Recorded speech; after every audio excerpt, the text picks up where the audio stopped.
Hey folks, welcome to Wolpen's Gaming Den. Today we'll be covering the tutorial for the game Azul, designed by Michael Kiesling and published by Plan B Games. Now, Azul is a pretty well-regarded game at this point. It's one of the best-known examples of an abstract game where basically you're picking up different tiles from this area over here, putting it on your boards with the objective of scoring points. The game is played between 2 to 4 players. In this example, we're setting up a 2-player game. We'll be showing the player board for ourselves in the display over here, but just imagine that there's an opponent's board on the side over there somewhere. But as we go through the rules, I'll quickly call out the differences between 2 players and the other player counts. They're pretty straightforward, mainly to do with the setup of the game itself. So let's quickly jump into it. Now, it is an abstract game, so there isn't much of a theme to it. Basically, you're getting tiles and displaying them in your central area over here. You'll be scoring points over the course of the game, and you'll also be scoring points by meeting certain conditions at the end of the game. So to start off, you will take one of these play boards for yourself and put it in front of you, and you will take one of these scoring markers, which is this black cube over here, and put it on 0. This is the scoring track. You'll start off at 0, and then of course you'll move as you score additional points. Next up, take these round tiles, also called factory tiles by the game, and in a 2-player game, you'll be putting out 5 of these. In a 3-player game, you'll be putting out 7 of these, and in a 4-player game, you'll be putting out 9 of these. So all 9 that basically come in the box at that point. So in a 2-player game, we've got 5 of these out. Any ones that you're not using, basically go back into the box. We will not be using them over the course of the game. Next up, you will take this marker that has the 1 printed on it. This is sort of like a first player marker. For now, just put it on the center over here. We'll determine the first player for the first round randomly, but that will be used to determine the start player for subsequent rounds. Next up, take all the different tiles that come in the bag, put them in the bag, and next you will draw 4 in each draw, and you'll be putting out 4 on each of those tiles over here. So we've got 4 on each of the 5 tiles like that. And then once you're done with that, you're pretty much set up and ready to go. So the game will be played over multiple rounds, and each round will basically consist of 3 different phases. In the first phase, you'll be taking different tiles from this play area over here, putting it in your staging area, which is this area over here. In the next phase, you'll basically be moving these tiles onto this particular area over here and then scoring appropriate amount of points as necessary. And then you'll basically be doing a reset or cleanup at the end of the round where more tiles will come out from here and they will replenish the central play area. So to start off, determine a start player randomly. So in this case, let's say that was us, and we'll basically be kicking the game off. The game will go back and forth, or in a sort of like more than 2 players, it's going to go clockwise around the table until the end of the round is triggered. So let's have a look at what this looks like. So to start off, we have all the options available to us. When you on your turn, you're basically going to choose all the tiles of the same color from either any one of these round tiles, or if there are tiles over here, the central area, you will pick all the tiles of the same color from the central area. So you have 2 different places that you can pick from. Now, obviously, we don't have any tiles over here right now. They will come here over the course of the game. So we have to pick something from these areas over here. Now, this looks very good for us because we now get 4 tiles of the same color. It's not always good, but in this case it's good because this area is empty for us. There are times when you may want more, there are times you may want less, there are times when you may want specific colors. So in this case, at the very start of the game, 4 on the same tile would be considered a very good draw. So we are going to take these 4 and put it perhaps over here. Now, the rules for placement are pretty simple. All the tiles that you pick up must go to the same row. The row must be one that is either empty, so it's available for you to put it in, and it must not have the corresponding color filled on this particular spot over here, and or you can put it on a location where the existing color is already there and there are additional spots available. So at the start of the game, there's nothing over here. We can put all 4 of these down over here. It's easy enough. But let's say on a subsequent turn, we had this tile over here and we picked up these 3. We could put these 3 out over here because there are spots for 3 available. It's empty and this spot is not taken. Or we can move these 3 tiles over here. We could also move these tiles over here, but that would leave empty spots, and this is now incomplete as well. If we wanted to move it to a spot where there aren't enough spaces, as you can see, there's 2 spots over here. So if we did this and moved them over here, third one, does not have a space for you there, you cannot put any excess to a different row. All the excess must go onto this row over here at the bottom. And you don't want this row to be filled because this is going to be worth negative points at the end of each round. So in this case, this might be the best scenario for us to do this. Now, let's say perhaps, just as an example, this spot was already occupied by this tile over here, and then we had picked up these three. Now, this would be an illegal move because, as we had said, you cannot. Now, this is empty, so it does meet that requirement, but it's still illegal because this spot with the corresponding tile is already taken in the same row. So I wouldn't be able to do this. I would either have to go here, or maybe I have to go here. Then these two would come down, or perhaps I will put these down over here, like so. So those are the different options when it comes to taking a tile and putting it out over here. So in this case, I might do something like this, and that would be my turn. Next up, it goes to my opponent, and my opponent looks around, and they probably want these two orange ones, so they'll pick these up. Now, any tiles that you've not picked up over here will go to the central area over there. And that's basically how tiles get added to the central area. So whenever you're picking tiles up from here, you'll pick up all the tiles of the same color. Have to, it's not optional, it's mandatory. Any tiles that you've not picked up, so the other colors, will basically move on to the central area over there. Now, on a subsequent turn, I can go to the central area. Again, the same rule applies. I will pick up all the tiles of the same color from there and do my regular placement over here. If I am the first player to go there while this token is still there, I also have to pick this up. So on a later turn, maybe I went over there and I picked these two up. Because this was still here and I'm the first player to go up and pick something up from here in this round, I have to pick this up and then I pick this up. So maybe I want to place this over here, and this one token will come and occupy over here. Now you might say, well, didn't we say that this was bad? Because this is going to score you negative points. And yes, that is bad. But this also means that at the next round, you will be the start player. And sometimes strategically that may be important. So you may want to do that for specific reasons at that point. So this could be my turn. Maybe it's back to my opponent. My opponent had picked up, if you remember, 2 orange. So maybe they decided, hey, I want to pick up another orange and maybe complete a row, or make more progress towards completing a row. These now come over here. So this is now available to me. I will look at my play scenario and maybe I'm thinking, hey, if I pick these two up, and again, the first player token has already been taken, so I don't have to worry about that. And maybe I want to put it out over here and then complete another row. So that's nice. So turn will go around in this way. And let's say, for example, maybe we fast forward a little bit, and maybe our situation looks a little bit like this by the end of the round. Let's do that. Let's move these off to the side. So the round will basically end once every token in the central area has been taken. Once that is done, we now will move these tokens over here and do interim scoring, or the end of the round scoring. So the way that this will work is, and you can, if you're, both, all the players are experienced, you can do this simultaneously, or you could do this in turn order. It's up to you to decide. But going from top to bottom, you will look at all the rows that are completed, and completed is going to be a different number of tokens because, as you can see, these are not all evenly spaced. It goes from 1 all the way to 5. So this one is completed. This empty spot is available, and it has to be because otherwise I would not have been able to place this here. I'm going to move this marker over there like so. So this is going to complete that spot. This going there by itself will score me 1 point. So I'm going to move this out over here. Then with these two, this row is completed as well.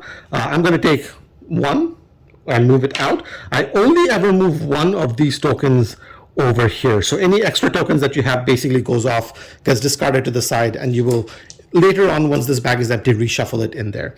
So this completes over there. Because I've put 1 token in there, I'm going to score another 1 point. So I'm on to 2 points now. This row is not completed, so this will stay as is, and it will carry over to the next round. Next, I will go over here. This moves over to this particular spot. All these 3 get discarded. And this is going to score me 1 point as well. So I'm going to move this out over here. And again, this stays, if you remember, correct? If you remember. And this, of course, sort of like is going to score us negative points. So I'm going to quickly bring this forward so that we can have a look at it. But as you can see over here, the top row is has the negative points listed on top of it. So for each spot that is filled up, you will score the corresponding negative points. So in this case, we just have the 1 over there. So we're going to score -1. So we're going to go down from 3 to 1. This will go back into the center. And basically the round is now over. We'll go into the bag and then replenish all of these. So you're randomly looking to draw 4 for each of these spots. So we're drawing 4, putting it out here. We're going to draw 4, put it out there, and so on. Basically, the next round will then start, and then whoever had this is the start player for the next round. Now, I want to quickly call out a couple of other items related to scoring. Now, all the ones that we had sent out over here in this example went into empty spots where there weren't any other adjacent tokens. But you will score additional points if you do have adjacent tokens. So as an example, let's say this is the first one that we had put out over here. And let's say maybe the next token that we had moved in looked something like this. And so this would have moved over here, and this would have been discarded. Now, this is going adjacent to tiles that have already been placed, so those will score me extra points. So whenever you're scoring points by moving tiles in, the rule of thumb is you will score 1 point for each tile in the row and the column that you've completed. So one tile by itself is just 1 point. That's easy enough. When you do this, you now have this one tile and it's adjacent to another one tile. So you've not completed any, you've not extended any row or completed a row, but you have extended a column. So this will score you 2 points. Now on a future turn, perhaps, if you had something like this, and now you're moving this one in over here, you will see that you have a column of 2 and a row of 2 as well. So this is going to score you 2 plus 2 points for 4 points. Yes, in this example, this is giving you 2 points just by itself, and then you're scoring points off of those as well. So that's basically how it's going to be. And obviously, the more you can expand in terms of what you're doing, the more points you will score. Like, let's say, for example, if this were the situation, maybe we had something like this, and then we had a yellow one. And now we're bringing this over here. You will see that there's a column of 4 and a row of 3. So that's going to score us a combined total of 7 points at that stage. So you will score points for each one of these that move on to there, replenish this at the end of the round, and then basically start the next round at that point. And you're scoring cumulative points as sort of like you go along. So all of that is fine. Now, the game will continue in this way until somebody's completed their first row. So in this case, obviously, we still have enough headroom to go in. Now, this would realistically not be a scenario because you would have 3 tiles over here, so that means you've completed at least 3 rounds, but very few are over here. Let's maybe fast forward, and I'll give you an example of what something near end of the game would look like. All right, so we fast forwarded a little bit and we have filled out some more spaces in this additional spot over here. Ignore the scoring track for now. Basically what's going to happen in this one is when this round starts off, you're going to be taking again tiles, putting them out over here, following the regular placement rules. So maybe this is something that you could have completed. Now, as soon as you complete something that looks like this, where, as you can see here in this row, out of the 5 spaces, 4 have been completed and 1 is available. And perhaps you picked up the blue tiles either together or in a combination of turns, and you've put them down over there. You know that at the end of this round, this will move over here and therefore complete a row. So basically the way that will work is as soon as a row is completed, that is the last round. So in this case, you know that this would be the last round. And after you're done your scoring, you will move on to end game scoring at that point. So that's basically the end game trigger. So keep an eye out for sort of like, others when they're taking the turns as well, so that you know when the end game is triggered, so that you're not caught off guard in a scoring scenario where perhaps it's not to your benefit. Now, let's maybe look at a couple of scoring examples that may take place over here. So maybe in this situation, if we had a yellow tile that we could have moved over here because this was completed, this will go over there. This will score us, it's a column of 2 because there's a blank here, so it doesn't continue all the way down. And it's a row of 4, so this is going to score us 6 points. So let's say maybe we were here at that point, so we would get 46 plus 6, 52. We had completed this row of blue, so the blue tile perhaps moves on here. This is going to score us a good number of points because now you can see you've completed a row of 5 and you've completed a column of 5 as well. So this is going to score you 10 points. So 52 moves on to 62, and then you'll sort of like, do the other ones as well. So maybe if this were to go on here, it's a row of 2 and a column of 5. So that's going to be 7 points. And you basically keep on going that way until you've done all your end game scoring. Now, let's say after the round is completed, obviously the game is now over. There's a couple of end game items that you have to quickly take care of. End game scoring will happen out of 3 different ways. Not 3 different ways, rather 3 different sources. You will score points for each completed row. You will score points for each completed column. And you will score points for each color that you have fully completed in this box over here. So the way that this will work is we're going to look at completed rows. So in this case, if this was the scenario, we've only completed one row. All the others, I mean, we've gone really close, but we haven't really completed them. So this is going to get us 2 bonus points. And it's the board actually gives you a very good reminder of it, because if you look at the bottom right side of the board over here, let me fix this. This tells you exactly what the endgame conditions are. So, and endgame scoring points are. So, completed row is worth 2 points. Completed column is worth 7 points. And each set of 5 of each color. So, if you have completed all the colors on the game board, that will get you 10 points for each color. So, in this case, we've completed only one row. That's going to get us 2 points. We have completed 2 columns of 5 each. This is not completed, this is not completed, this is not completed. So 7 and 7 is going to score us 14 points. So 71 to 85, if my math is correct. Now, we have not completed red, because we have 3 here, 1 here, 4. This one is empty. In fact, if I look at it, only the black one is fully completed, because there's 5 of each color on the game board. We have 5 of the black ones over here. So we've completed 1 color. So that's going to score us 10 points. So we're going to go from 85 to 95. If we had completed, let's say, for example, the red over here as well, perhaps, then red would have been completed. That would have been an additional 10 points at that stage too. And that's basically it. You'll add up the points, everything that you've earned from the end game items, the rows, columns, and completed colors, and then whoever has the most points wins at that stage. Now, I'll quickly call out a couple of things very quickly here, just so that you're aware in terms of strategy. In the negative points that you score over here, they do ramp up. So you don't want to, sort of like go really high on this one. So keep an eye out for that. Also, if you ever get tiles where you can't put them out over here, and the tiles will go over there, you cannot put more tiles than obviously spaces. So any extra tile that you would have collected will get discarded. So you're never really going beyond this one over here. Also, in terms of putting tiles over here, now the scenarios that we had looked at were ones where you did not have a legal placement option over here, so you had to put the tiles out here. You can also choose to do that. So if there's ever a situation where you could put a tile in, but you're thinking, hey, I'm going to have difficulty perhaps completing that in a later round, so I'm going to keep that open for myself and see what else I can do when the new tiles come out. I'm instead going to put it out over here. You can choose to put tiles out here. So that's an important distinction as well. Keep an eye out for that. And that's it. So that's basically the standard game that you can complete of Azul, as it were. Now, the game also comes with a variant, which if you flip over, you can see on the other side. The rules for the variant works pretty much the same way. The only difference, as you can see from this side and this side, is that these are not colored out, whereas these ones are. So the placement rules for here is the way you collect the tiles work pretty much the same way. The way you will move the tiles in work almost the same way. The main difference is you can now put in any color in any row or column. So you're choosing which color is in that spot. The condition that you have to meet, though, is each column can have 1 of each color and each row can have 1 of each color, which you will actually already see sort of like reflected here. But there's definitely a pattern, and over here you create your own pattern, as it were. So, if I moved a yellow in over here, I cannot afterwards move another yellow in over there, because you can only have 1 yellow in a column. I can also not move a yellow in over here, so you can't do that, as it were.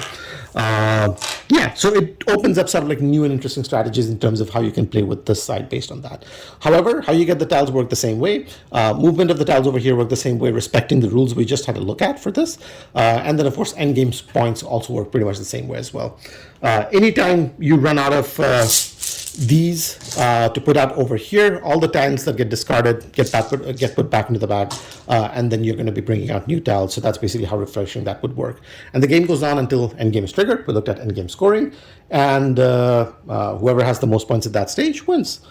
Hopefully the examples helped illustrate the game a little bit better, and if you haven't played Azul before, helps you understand and get the game to the table a little bit faster. So yeah, let me know your thoughts and comments if what you think about the game, and if you had a chance to try it out. If you have any thoughts, comments on the videos itself, do feel free to leave them down below. And if you enjoyed this tutorial and you're looking for other tutorials on board games, unboxings, reviews, and whatnot, I have more of those on my channel coming up on a regular basis, and a pretty sizable back catalog as well. So do subscribe to the channel, and that will keep you up to date on that stuff. In the meanwhile, thanks for watching, and I will see you in the next one. Take care.